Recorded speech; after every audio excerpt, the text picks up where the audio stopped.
This is our automated room occupancy and environment display system. It's designed to monitor a room in real time.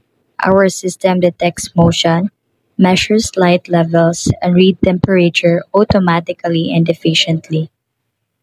First, the LDR sensor checks the brightness of the environment. It identifies whether the room is bright or dark and instantly display the result on the LCD.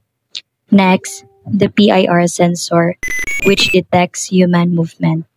When someone enters the room, it sends a signal to the Arduino, which updates the screen to occupied and triggers a short audio alert. The TMP36 temperature sensor then measures the room's temperature.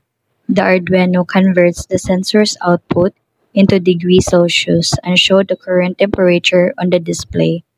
All sensors are controlled by Arduino Uno, which processes the data and updates the LCD in real time, while the buzzer provides immediate notification. By combining motion detection, light monitoring, and temperature sensing, our system helps improve safety, comfort, and energy efficiency. This is our smart solution for automated room monitoring. It is simple, reliable, and effective.